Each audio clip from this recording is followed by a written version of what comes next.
Good morning प्यारे बच्चों, आपका हार्दिक स्वागत है आर्यन मॉडल स्कूल रेंगस की ऑनलाइन डिस क्लासेस में। आज हम जो चैप्टर पढ़ने वाले हैं वो है पाठ नंबर 5 विद्युत धारा। ये आप हिंदी मीडियम के लिए लेक्चर है आपके पास। इंग्लिश मीडियम में मैं ये करा चुका हूँ, तो ये हिंदी मीडियम वाले छात्रों के लिए है।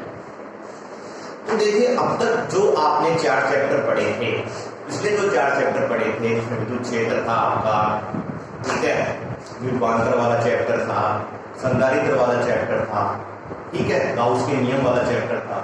इन चारों चैप्टरों को अपन मिला के क्या करे थे, स्थिर वैद्युतिकी क्या करे थे, स्थिर वैद्युतिकी। मतलब इन चारों चैप्टर में अब तक आवेश आपके पास क्या था, आवेश स्थिर था आपके पास, ठीक है। आवेश आपके पास गमन नहीं कर रहा था, आवेश आपके पास मूवमेंट नहीं कर रहा था। क्या नहीं कर रहा था? आवेश स्थिर था, आवेश आपके पास मूवमेंट या गमन चल नहीं रहा था आपके पास। और आपको ये 10th क्लास में भी पता है कि जब तक आवेश का प्रवाह नहीं होता तो अपने पास किसी भी चालक में आपके पास विद्युत धारा का प्रवाह नहीं होता, ठीक है। कहीं ना कहीं विद्युत धारा के प्रवाह के लिए, विद्युत धारा बहने के लिए आपके पास आवेशों का प्रवाह बहुत ही आवश्यक है, ये बात आपको पता है। तो इस चैप्टर में हम पढ़ेंगे आवेशों के प्रवाह के बारे में। जब जो आवेश प्रवाह करेंगे तो अपने पास क्या होगा, धारा प्रवाहित होगी, ठीक है। तो आपने एक परिभाषा पढ़ी थी आपके पास विद्युत धारा की 10वीं क्लास के अंदर की, कि आवेश प्रवाह की दर को क्या कहते हैं, विद्युत धारा कहते हैं। क्या कहते हैं? आवेश प्रवाह की दर को विद्युत धारा कहते हैं, ठीक है। परिभाषा वही है, बस थोड़ी सी स्टैंडर्ड में अपन ने इसको कन्वर्ट कर दिया, ठीक है।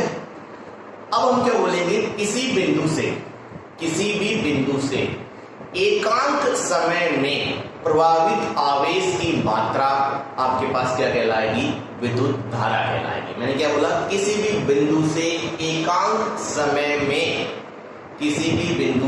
एकांक समय में गुजरने वाले आवेश को अपन क्या कहेंगे, विद्युत धारा, ठीक है। तो ये अपने पास क्या होगी, विद्युत धारा की परिभाषा हो गई, ठीक है। सपोज करो कि अपने पास t समय में आपके पास एक बिंदु से q आवेश गुजर रहा है, t समय में q आवेश गुजर रहा है, तो 1 सेकंड में कितना आवेश गुजरेगा, q/t। ये उस तरह से हो गया। 5 पेन का मूल्य आपके पास कितना है, 10 रुपए, तो 1 पेन का मूल्य कितना होगा आपके पास, 10/5, 2 रुपए। तो उसी तरह मैंने क्या बोला कि t सेकंड में आपके पास q आवेश गुजर रहा है, तो 1 सेकंड में जो आवेश गुजरेगा वो कितना होगा, q/t। और ये q/t ही आपके पास क्या होगी, विद्युत धारा होगी, ठीक है। एक और एग्जांपल, 5 सेकंड में 20 कूलम आवेश गुजर रहा है, तो 1 सेकंड में कितना आवेश गुजरेगा, 20/5, 4 एम्पियर। तो ये 4 एम्पियर जो आई अपने पास क्या होगी, विद्युत धारा होगी, ठीक है। तो परिभाषा समझ में आई आपके पास। परिभाषा क्या थी कि चालक के किसी बिंदु से एकांक समय में गुजरने वाले आवेश को क्या कहेंगे, अपने पास विद्युत धारा कहेंगे, ठीक है। किसी भी बिंदु से एकांक समय में गुजरने वाले आवेश को या 1 सेकंड में गुजरने वाले आवेश को क्या कहेंगे, हम विद्युत धारा कहते हैं, ठीक है। तो फॉर्मूला क्या होगा आपके पास, I = Q/T। क्या होगा, I = Q/T। तो ये जो आपके पास विद्युत धारा आती है, ये कैसी आती है, आपके पास औसत विद्युत धारा आती है। कैसी आती है, औसत विद्युत धारा। और औसत विद्युत धारा का सूत्र क्या होगा आपके पास, गुजरने वाला आवेश बटा समय। क्या हो गया, गुजरने वाला आवेश को अपन Q से शो कर रहे हैं और समय को किससे शो कर रहे हैं, T से, ठीक है। तो अगर आपके पास इसमें t समय में इसके अंदर से q आवेश प्रभावित हो रहा है, तो धारा का मान क्या होगा, I = Q/T होगा। यही धारा का सूत्र भी होता है आपके पास, ठीक है। अब इसका मात्रक निकालेंगे, तो मात्रक आपके पास जो आवेश होता है उसका क्या होता है, कूलम, और जो समय होता है उसका क्या होता है, सेकंड, और एक इसका ऐसा ही मात्रक क्या होता है, एम्पियर होता है। ये अपने पास क्या हो गया, इसका मात्रक हो गया। अब चाहे तो हम 1 एम्पियर की परिभाषा निकाल सकते हैं।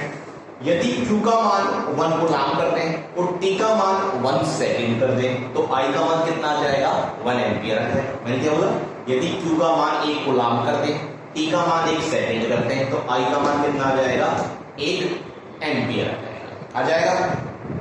तो एक परिभाषा बन गई, किसी भी चालक में एकांक समय में 1 कूलम्ब आवेश प्रवाहित होता है तो धारा का मान कितना होगा, 1 एम्पीयर होगा।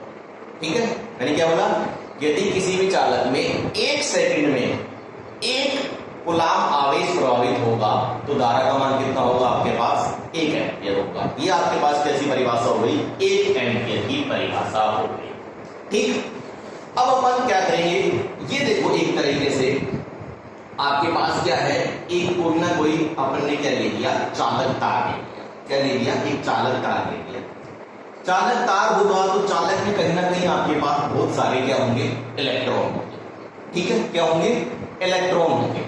ठीक है, आप देखो, आपको ये 10वीं क्लास में बताया गया था कि चालक आपके पास क्या होते हैं, चालकों में सबसे ज्यादा क्या होती है, धारा प्रवाहित होती है। तो क्या मैं किसी चालक को, क्या मैं किसी सिल्वर के तार को या किसी लोहे के तार को इस बोर्ड में रखूंगा तो क्या धारा प्रवाहित होगी इसके अंदर से, नहीं होगी। क्यों नहीं होगी, क्योंकि जब तक अपन उसको एक बैटरी से कनेक्ट नहीं करेंगे तब तक उसमें धारा प्रवाहित नहीं होगी। क्यों कि जैसे ही हम बैटरी से कनेक्ट करेंगे तो इलेक्ट्रॉन एक निश्चित दिशा में गति करेंगे। अगर अपन उसको बैटरी से कनेक्ट नहीं कर रहे तो एक इलेक्ट्रॉन इधर जा रहा है, एक इलेक्ट्रॉन इधर जा रहा है, एक इलेक्ट्रॉन इधर जा रहा है, तो सभी इलेक्ट्रॉन यादृच्छिक गति कर रहे हैं। मतलब कोई किधर कोई किधर कोई किधर, और सब एक दूसरे की गति को क्या कर रहे हैं, खत्म कर रहे हैं। तो आपके पास जो टोटल गति आ रही है वो कितनी आ रही है, औसत वेग कितना आ रहा है, 0 आ रहा है। मतलब एक दाएं जा रहा है तो एक बाएं जा रहा है, एक बाएं जा रहा है, एक ऊपर जा रहा है तो एक नीचे जा रहा है। मतलब सब एक दूसरे की गति को क्या कर रहे हैं, नष्ट कर रहे हैं। इसलिए औसत वेग कितना आ रहा है आपके पास में, 0 आ रहा है। तो जब तक किसी भी चालक में हम, चाहे वो लोहा ही क्यों ना हो, चाहे वो आपके पास सिल्वर ही क्यों ना हो, जब तक उसमें अपन बैटरी नहीं कनेक्ट करेंगे तब तक उसमें धारा का मान, धारा नहीं लगेगी। ठीक है, अब देखो, जैसे ही मैंने इस चालक तार से एक बैटरी कनेक्ट कर दी तो इस बात का ध्यान रखें, जिस प्रकार आपके पास जो द्रव होता है वो हमेशा उच्च तल से निम्न तल की तरफ स्वतः ही प्रभावित होता है। जैसे टंकी ऊपर लगी होती है तो पानी नीचे अपने आप से ही आता है। ठीक है, उसी तरह आपके पास आवेशों का प्रभाव भी कहां होता है, आपके पास higher potential to lower potential, उच्च विभव से निम्न विभव की तरफ होता है। ठीक है, तो कहने का मतलब जैसे ही मैंने इससे बैटरी लगाई तो सारे के सारे इलेक्ट्रॉन इस प्लस की तरफ जाएंगे। कहां जाएंगे, इस प्लस की तरफ। तो आपके पास जो इलेक्ट्रॉनों के प्रवाह की दिशा होगी वो किस तरफ होगी, इस तरफ। ठीक है, और आपके पास जो विद्युत धारा की दिशा होती है वो हमेशा इलेक्ट्रॉनों की प्रवाह की दिशा के जस्ट क्या होती है, विपरीत होती है या अपोजिट होती है। ठीक है, इलेक्ट्रॉन इधर जाएंगे तो विद्युत धारा की दिशा किस तरफ होगी, इस तरफ होगी आपके पास। या अपन बोल सकते हैं कि विद्युत धारा की दिशा होती है वो बैटरी के प्लस से किसकी तरफ होती है, माइनस की तरफ। किसकी तरफ होती है, माइनस की तरफ। तो ये देखो प्लस से धारा निकलेगी, ऐसे ऐसे ऐसे ऐसे ऐसे वापस से कहां चली जाएगी, माइनस में चली जाएगी। बात समझ में आ गई, मैंने क्या बोला, विद्युत धारा की दिशा आपके पास इलेक्ट्रॉनों की दिशा के विपरीत, इस बात को ध्यान रखें। दूसरी बात, विद्युत धारा की दिशा बैटरी के धनात्मक टर्मिनल से ऋणात्मक टर्मिनल की तरफ होती है। यही बात लिखिए, बैटरी के धनात्मक टर्मिनल से ऋणात्मक टर्मिनल की तरफ वह इलेक्ट्रॉन की गति की दिशा के विपरीत किसकी दिशा होती है, आपके पास विद्युत धारा की दिशा होती है। ठीक है, ये बात आपको समझ में आ गई। एक है कि विद्युत धारा आपके पास, देखो आपको ध्यान होगा, विद्युत धारा को अपन आई से शुरू करते हैं और आई पे अपन क्या लगाते हैं, वेक्टर लगाते हैं। तो कहीं ना कहीं आप जवाब देंगे कि सर ये कैसी राशि है, एक अदिश राशि। कैसी राशि है, एक अदिश राशि है। लेकिन ऐसा नहीं है, विद्युत धारा एक अदिश राशि नहीं है। विद्युत धारा अदिश राशि, सॉरी, आप बोलेंगे कि विद्युत धारा कैसी राशि, वेक्टर लग रहा है तो एक सदिश राशि है। लेकिन विद्युत धारा आपके पास सदिश राशि ना होकर कैसी राशि है, आपके पास अदिश राशि है। क्यों है, इसका जवाब देखें। देखो, जैसे अपन एक ये बात करें, ये अपने पास कोई भी वस्तु है, इधर आपके पास 5 न्यूटन का फोर्स लग रहा है और इधर 5 न्यूटन का फोर्स लग रहा है, तो ये वस्तु कहीं जाएगी क्या, नहीं जाएगी, क्योंकि ये +5 न्यूटन हो गया, ये -5 न्यूटन हो गया। ठीक है, बात समझ में आ गई। लेकिन ऐसे ही अगर अपने पास इधर से 10 एम्पियर धारा निकल आ रही है और इधर 5 जा रही है और इधर 5 जा रही है, तो इस बिंदु पे जो टोटल धारा रहेगी वो कितनी रहेगी, आपके पास 10 एम्पियर रहेगी। कहने का मतलब ये है कि आपके पास धारा के अपन तार को चाहे इस साइड मोड़ लें, चाहे इस साइड मोड़ लें, चाहे इस साइड मोड़ लें, आपके पास धारा का मान क्या रहेगा, हरदम प्लस में ही रहेगा। ये नहीं कि धारा का मान अगर अपन ऐसे जा रहे हैं तो +5 एम्पियर और ऐसे जा रहे हैं तो -5 एम्पियर। ठीक है, तो धारा का मान क्या होता है, एक अदिश राशि होती है क्योंकि सदिशों के योग नियम का पालन नहीं करती। इसको भी समझ सकते हैं आप, सदिशों के योग नियम का पालन क्यों नहीं करती, क्योंकि कहीं ना कहीं अगर ये सदिश राशि होती तो आपको पता होगा कि ये सपोज करो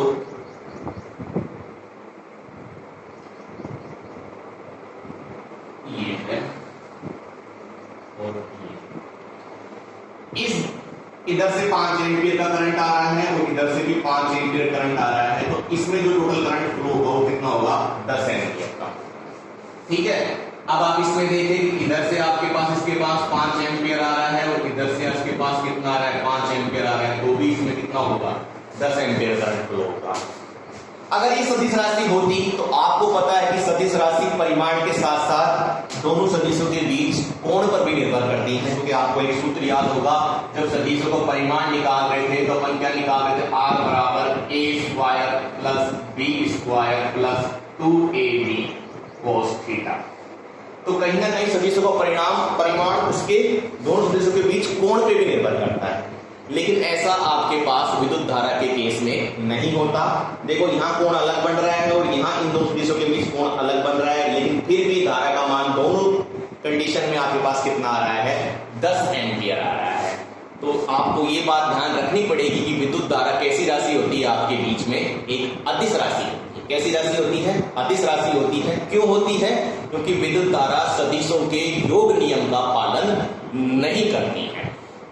क्योंकि सदिशों के योग नियम में आप परिमाण के साथ साथ हम दिशा का भी ध्यान रख रहे थे, यहाँ अपने पास ऐसा नहीं है। एक तार में अगर इधर धारा जा रही है तो भी 5 एम्पियर राइट में जा रही है, लेफ्ट में जा रही है तो भी 5 एम्पियर, ऐसे कर दिया तो भी 5 एम्पियर, नीचे की तरफ मोड़ दिया तो भी 5 एम्पियर। मतलब तार को किसी भी साइड में मोड़ लो, धारा का मान कितना रहेगा, 5 एम्पियर ही रहेगा। ऐसे नहीं कि लेफ्ट में चलेगा तो -5 और राइट में चलेगा तो +5 होगा। वही होता है जैसे अपने पास खंबे से 220 वोल्ट आ रही है, तो अपन तारों को अपने घर में, कोई कमरा लेफ्ट में है, कोई कमरा राइट में है, कोई कमरा ऊपर है, कोई नीचे है, तो जिधर भी अपन तार मोड़ रहे हैं, लेकिन धारा का मान अपने पास परिवर्तित नहीं होता। कि ऐसा नहीं होता कि एक तरफ प्लस हो रही है एक तरफ माइनस हो रही है। इसलिए ये अपने पास कैसी राशि होती है, अदिश राशि होती है। ठीक है, अगला टॉपिक है अपने पास ताक्षणिक विद्युत धारा।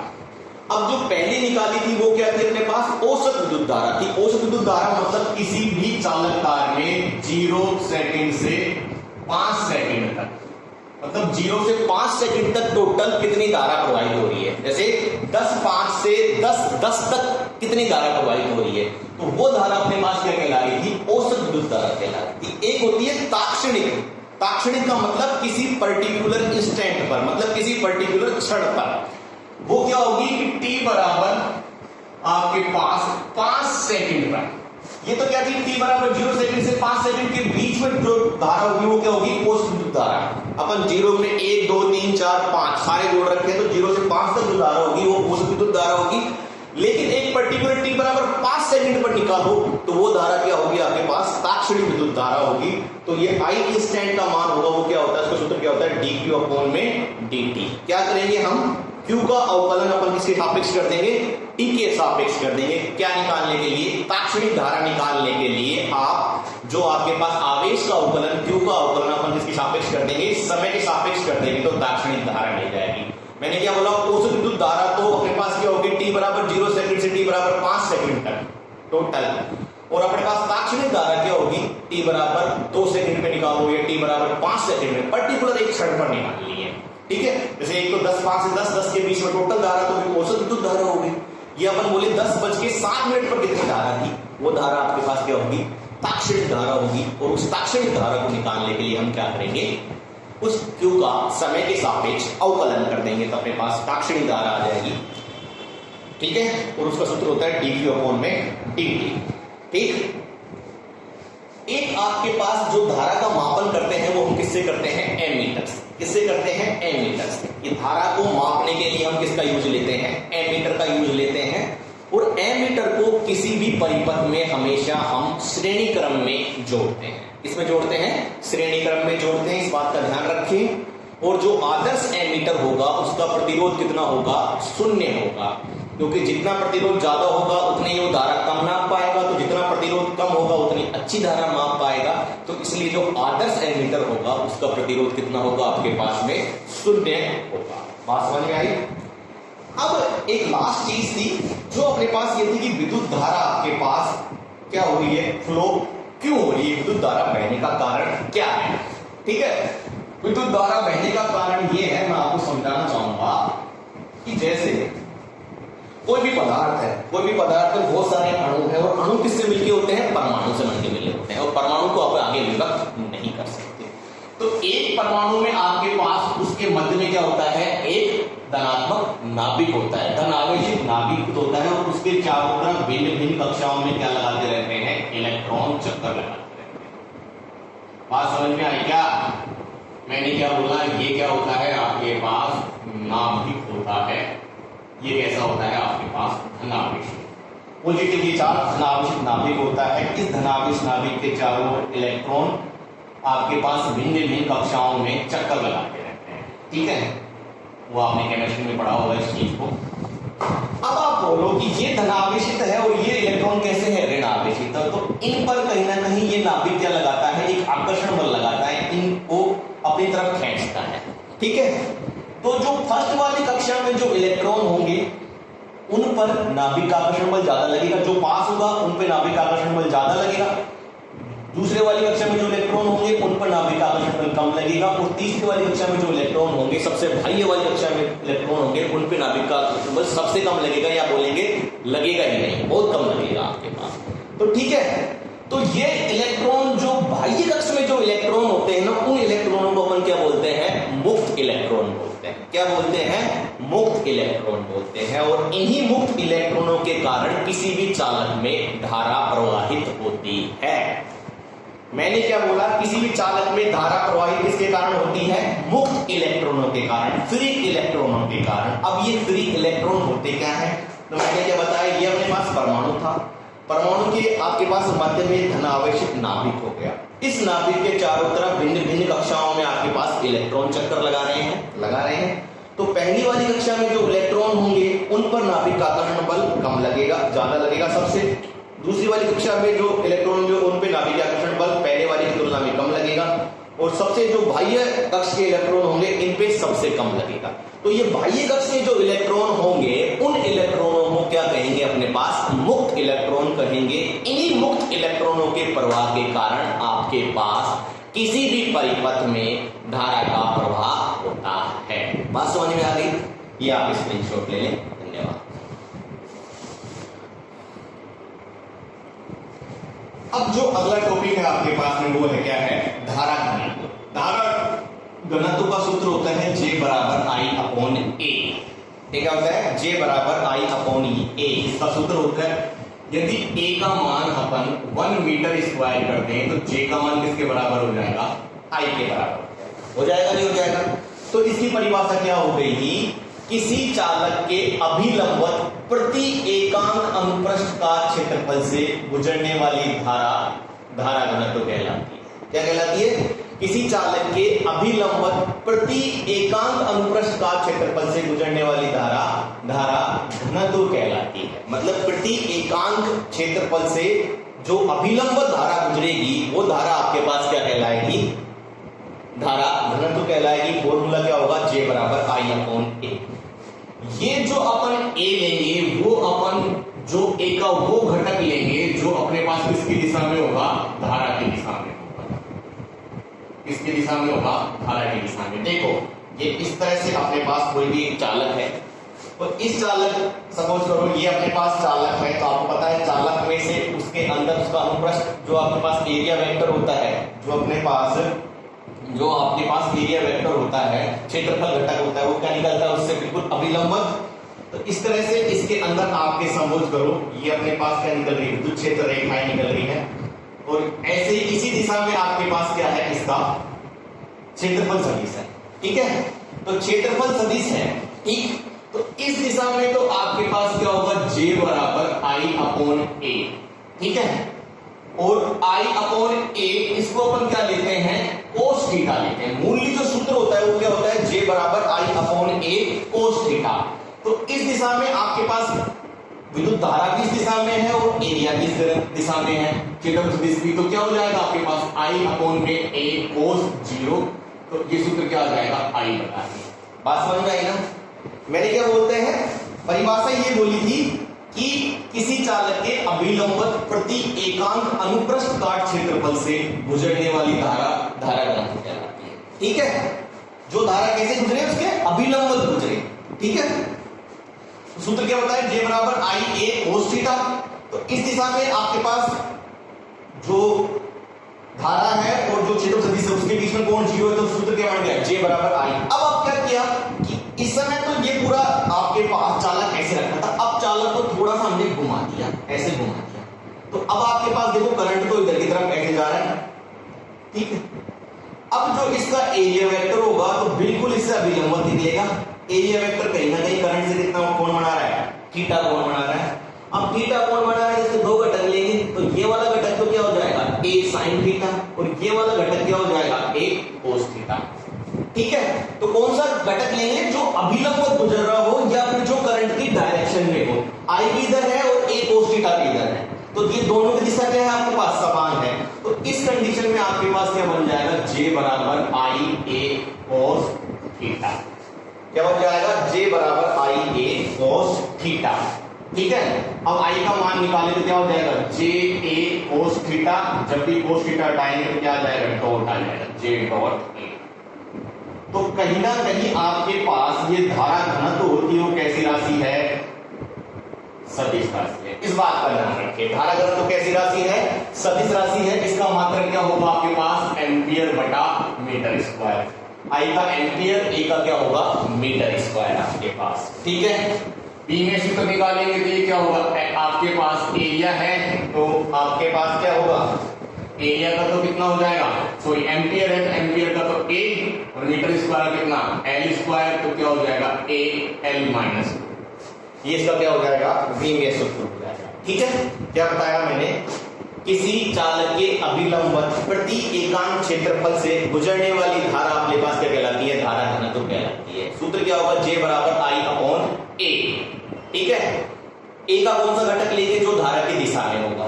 इस वाले एग्जांपल में आपके पास आई और ए क्या है दोनों की दिशा क्या है समान है, तो आपके पास एंगल कितना होगा 0, तो सूत्र क्या आ जाएगा आई बटा ए। अब जैसे ही हमने इस क्या किया इस चालक को थोड़ा सा घुमा दिया, तो अब एरिया वेक्टर जो 90 डिग्री होगा वो किस तरफ होगा आपके पास इस तरफ हो गया, पहले बिल्कुल इस तरफ जा रहा था। अब इसके दो घटक कर दिए, ये अपने पास कौन सा हो गया क्षैतिज और ये ऊर्ध्वाधर घटक हो गया। तो कौन सा घटक लेंगे जो करंट की दिशा में होगा या फिर जो चालक से कितना जा रहा हो 90 डिग्री पर। तो ये अपने पास चालक से 90 डिग्री पर हो गया, तो अपने पास क्या हो गया आई ए कोस थीटा।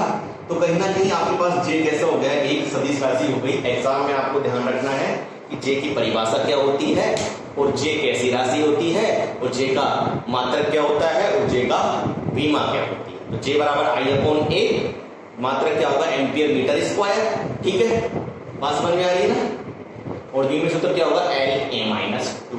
ठीक है, और कैसी राशि होती है सदिश राशि होती है आपके पास। धन्यवाद, इसको आगे बढ़ाएंगे अपन। बेटा जो अगला अपने पास टॉपिक है वो है अपवहन वेग या इसको अनुगमन वेग भी बोलते हैं और इंग्लिश में बोलते हैं आपके पास ड्रिफ्ट वेलोसिटी।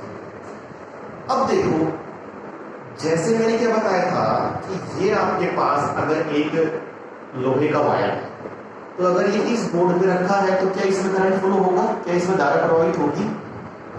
मुक्त इलेक्ट्रॉन तो होंगे लेकिन धारा प्रवाहित नहीं होगी। क्यों नहीं होगी वो मैं आपको बता देता। देखो ये अपने पास एक लोहे का तार है, ठीक। इस लोहे के तार में अपने पास क्या है बहुत सारे मुक्त इलेक्ट्रॉन, ठीक।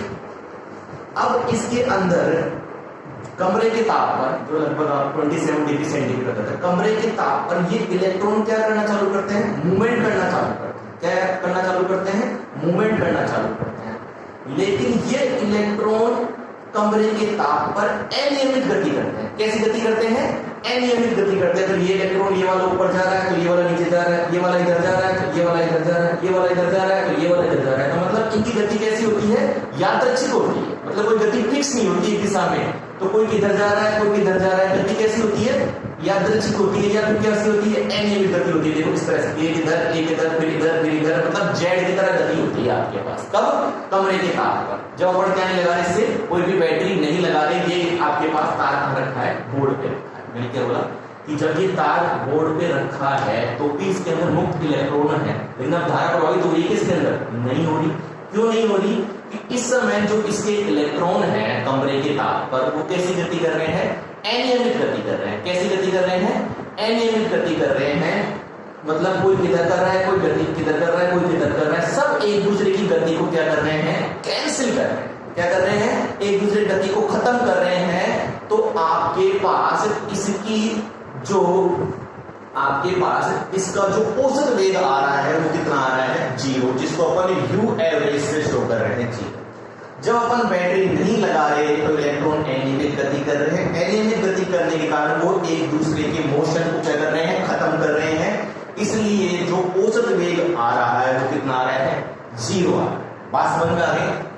अब मैंने दूसरी कंडीशन में क्या किया, एक इससे मैंने क्या लगा दी, एक बैटरी लगा दी, या फिर मैंने क्या किया, इसके दोनों सिरों पर एक विभवांतर आरोपित किया। बात वही है। सपोज करो जैसे ही मैंने बैटरी लगा दी तो ये बैटरी का प्लस है और ये बैटरी का माइनस है। अब सारे के सारे इलेक्ट्रॉन कहां आएंगे? बैटरी के प्लस की तरफ आएंगे। नहीं आएंगे? आएंगे, क्योंकि ये इलेक्ट्रॉन कैसे होते हैं? माइनस, ये क्या है? प्लस। तो अब जो इलेक्ट्रॉनों की गति होगी वह कैसी होगी? नियमित गति हो गई, या फिर एक पर्टिकुलर दिशा में गति हो गई, या एक निश्चित दिशा में गति हो गई, क्योंकि सारे के सारे इलेक्ट्रॉन आपके पास कहां की तरफ आ रहे हैं? प्लस की तरफ आ रहे हैं। तो सब इलेक्ट्रॉन की दिशा किस तरफ हो गई? इस तरफ हो गई।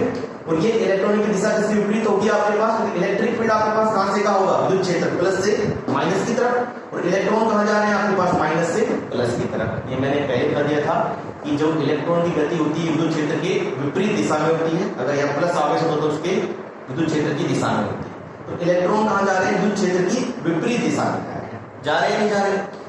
तो इस समय इनका कुछ ना कुछ वेग है, मतलब ये इलेक्ट्रॉन इस पूरे चालक में प्रवाहित हो रहे हैं और एक निश्चित दिशा में प्रवाहित हो रहे हैं और एक निश्चित वेग से प्रवाहित हो रहे हैं। तो इस निश्चित वेग को अपन क्या बोलेंगे? अपवहन वेग। बात समझ में आ गई ना?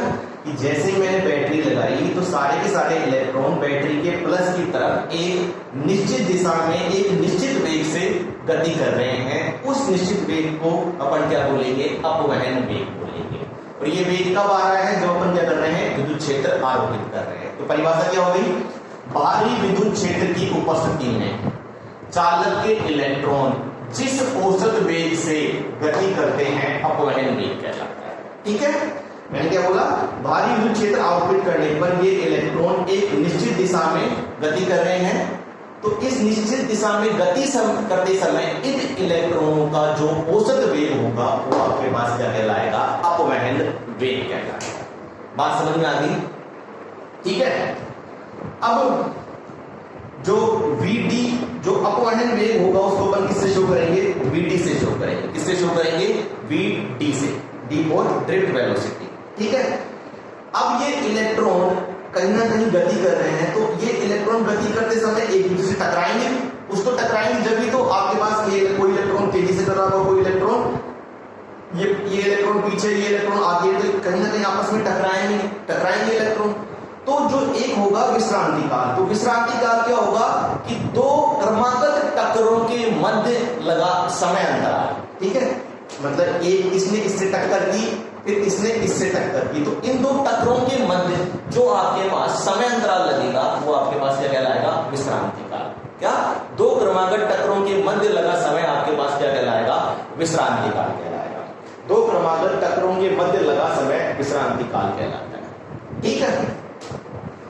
अब आपके पास देखो, जैसे ही हमने यहाँ एक विद्युत क्षेत्र आरोपित किया, विद्युत क्षेत्र आरोपित करने से जब भी कोई विद्युत क्षेत्र में कोई भी आपके पास आवेश रखा होता है तो उस आवेश पर आपके पास एक बल लगता है। ये अपन पहले ही पढ़ चुके थे कि यदि कोई भी आवेश विद्युत क्षेत्र में रखा होगा तो उस पर एक विद्युत क्षेत्र के कारण एक बल आरोपित होगा।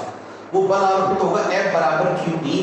तो इलेक्ट्रॉन है तो ये कैसा है अपने पास में? ऋणात्मक आवेश है, तो बल कैसा होगा? ऋणात्मक आवेश में क्या हो जाएगा? F बराबर माइनस QE। और इलेक्ट्रॉन का आवेश कितना होता है? E होता है, तो F बराबर क्या आ गया? Minus E। ठीक है। एक चीज आपको पता है, यदि किसी भी वस्तु पर अपन बल लगाते हैं तो उस पर क्या उत्पन्न होता है, एक त्वरण उत्पन्न होता है। सपोज करो ये वस्तु है, इस पर मैं ऐसे बल लगाऊंगा तो ये वस्तु कहां जाएगी, आगे की तरफ जाएगी, तो कहीं ना कहीं इस पर क्या होगा, एक त्वरण उत्पन्न होगा। तो जैसे ही इलेक्ट्रॉन है, इलेक्ट्रॉन का कुछ ना कुछ क्या है आपके पास में, इलेक्ट्रॉन है, इलेक्ट्रॉन का कुछ ना कुछ आपके पास द्रव्यमान है, और जब इन द्रव्यमान पर कुछ ना कुछ इलेक्ट्रिक फील्ड के कारण आपके पास क्या लग रहा है, बल लग रहा है, तो इनमें क्या उत्पन्न होगा, त्वरण उत्पन्न होगा। तो त्वरण का सूत्र जानते हैं, क्या होता है, F बराबर ma, तो ये भी F है और ये भी F है, तो दोनों को बराबर कर दिया। ma बराबर क्या आ जाएगा, माइनस ई, और a का मान क्या आ जाएगा, माइनस ई अपॉन में m। ये छोटा वाला e इलेक्ट्रॉन का आवेश, बड़ा वाला e विद्युत क्षेत्र, और ये m क्या है आपके पास, इलेक्ट्रॉनों का द्रव्यमान। ठीक है, अब यहां से देख रहे हैं vd अपने पास क्या होता है, अंतिम वेग या अनुगमन वेग। ठीक है, u आपके पास क्या था, प्रारंभिक वेग, जो कि कितना था, 0 था, मैंने बताया था। ठीक है, क्योंकि जब तक अपन बैटरी अप्लाई नहीं कर रहे थे तो वेग कितना था, 0 था। और τ बराबर क्या था, विश्रांति काल, दो क्रमागत टक्करों के बीच में लगा समय अंतराल। अब गति के प्रथम समीकरण से, गति के प्रथम समीकरण से क्या होगा, v बराबर u प्लस at। यहाँ v क्या है, अंतिम वेग, तो अंतिम वेग कौन सा है, vd। u क्या है, प्रारंभिक वेग, वो कितना है, 0, प्लस a का मान रखेंगे क्या, माइनस ई अपॉन में m, और t क्या है अपने पास, विश्रांति काल τ, तो vd का मान क्या आ गया, माइनस ई τ अपॉन में m। ये अपने पास किसका मान आ गया, ड्रिफ्ट वेलोसिटी का मान आ गया, अनुगमन वेग का मान आ गया। बात समझ में आ गई। और कहीं ना कहीं आपके पास ये अनुगमन वेग होता है, ये आपके पास क्या है, चार्ज ऑफ इलेक्ट्रॉन, इलेक्ट्रॉन का आवेश, ये भी आपके पास कैसा है, कांस्टेंट है। ये आपके पास τ है, ये भी कांस्टेंट है, m भी कांस्टेंट है। तो कहीं ना कहीं vd आपके पास किसके समानुपाती होगी, E के समानुपाती होगी। ये आपको यहाँ पे दिख रहा है कि जितना ज्यादा आपके पास विद्युत क्षेत्र आरोपित करोगे तो इलेक्ट्रॉन उतनी ही तेजी से या उतने ही वेग से क्या करेंगे, चलेंगे। जितना ज्यादा बल आरोपित होगा उतना ज्यादा उनका वेग क्या होगा, ज्यादा होगा। तो कहीं ना कहीं आपके पास जो ड्रिफ्ट वेलोसिटी होती है वो क्षेत्र के क्या होती है, समानुपाती होती है। इसका स्क्रीनशॉट ले लें आप, एक अगला टॉपिक चालू करते हैं।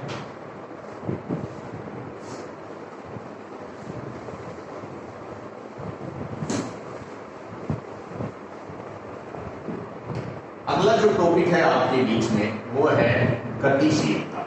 क्या है, गतिशीलता,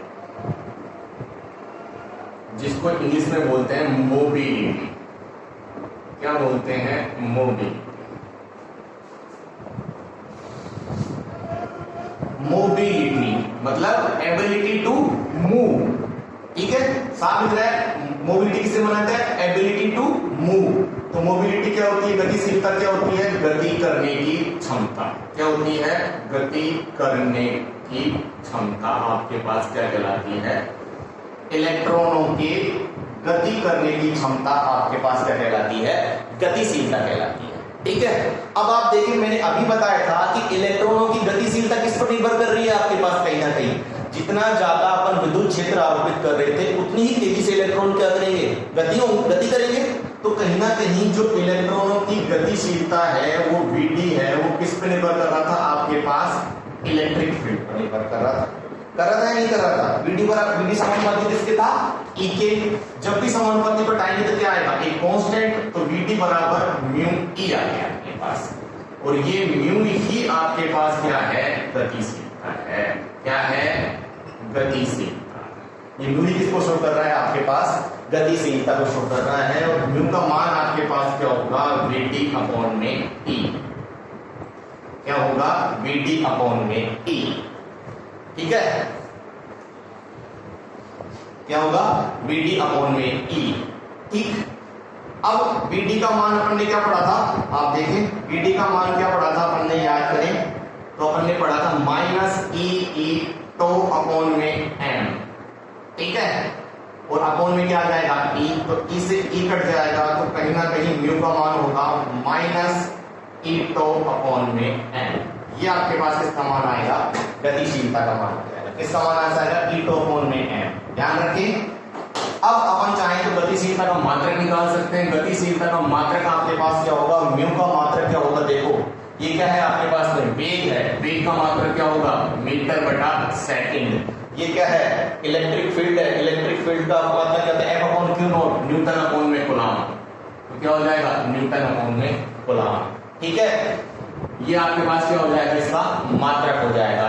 एक और मात्रक होता है आपके पास मीटर अपॉन में सेकंड, और इलेक्ट्रिक फील्ड का एक और मात्रक होता है वोल्ट अपॉन में मीटर। तो क्या हो जाएगा, मीटर स्क्वायर अपॉन में सेकंड इनटू वोल्ट। ये भी एक इसका क्या हो जाएगा, मात्रक हो जाएगा। ठीक है, निकाल सकते हैं, बताओ कोई दिक्कत है क्या? ठीक, ये गतिशीलता होगी। गतिशीलता मानी क्या होगी, इलेक्ट्रॉनों की गति करने की क्षमता आपके पास क्या कहलाती है, गतिशीलता। ठीक है, वो किसके समानुपाती, इलेक्ट्रॉन गति ज्यादा कब कर पाएंगे, जितना आपके पास क्या होगा, विद्युत क्षेत्र होगा। तो बीडी समानुपाती ई, बीडी बराबर म्यू ई। यहाँ म्यू आपके पास क्या है, गतिशीलता है। तो गतिशीलता क्या हो जाएगी, बीडी अपॉन में ई, बीडी का मान रख दिया ई इंटू अपॉन में एम। तो गतिशीलता क्या आ गई, म्यू बराबर इंटू अपॉन में एम। चाहे तो इसको अगर अपन प्लस में भी लिख सकते हैं, क्योंकि ये जो माइनस था वो अपने पास इसको दिशा शो कर रहा था, दिशा को शो कर रहा था। मात्रक क्या हो गया इसका, मीटर आपके पास, मीटर अपॉन में सेकंड तो किसका, वेग का, और इलेक्ट्रिक फील्ड का क्या, न्यूटन अपॉन में कूलम्ब। ठीक है, थैंक यू।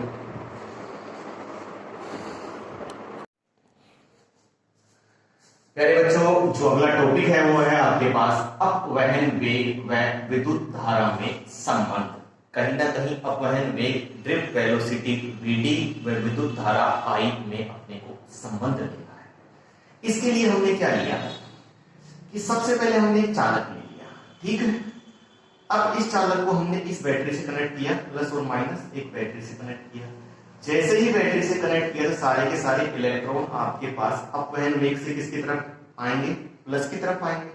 तो कहीं ना कहीं इलेक्ट्रॉन की दिशा किस रहेगी, इस तरफ, और धारा की दिशा किस तरफ रहेगी, इलेक्ट्रॉन की दिशा के विपरीत इस तरफ। क्या बोला, सबसे पहले हमने चालक ले लिया। चालक में आपके पास क्या है, मुक्त इलेक्ट्रॉन है। अब जैसे ही इसमें हमने क्या किया, विभवांतर आरोपित किया या बैटरी लगाई, तो सारे के सारे इलेक्ट्रॉन अपवहन वेग से आपके पास कहां आ रहे हैं, प्लस की तरफ आ रहे हैं, और धारा की दिशा आपके पास इलेक्ट्रॉनों की गति की दिशा के जस्ट अपोजिट आ रही है। बात समझ में आ रही है? अब हमने क्या लिया कि इस पूरे चालक का हमने एक एकांक आयतन ले लिया, इतना सा एकांक आयतन, और हमने माना कि इस एकांक आयतन में इलेक्ट्रॉनों की संख्या कितनी मानी, हमने n मानी। क्या बोला मैंने, इस पूरे अपने पास चालक के आयतन में से हमने एक छोटा सा इसका एक एकांक आयतन ले लिया। कितना आयतन ले लिया, ये आयतन ले लिया। ठीक है, इस एकांक आयतन में इलेक्ट्रॉनों की संख्या हमने कितनी मान ली, n मानी, स्मॉल n मानी। ठीक है, अब इस पूरे चालक का जो कुल आयतन होगा वो किसके बराबर होगा, आपके पास इसका आयतन किसके बराबर होगा, आयतन का सूत्र क्या होता है आपके पास, एरिया इंटू लंबाई।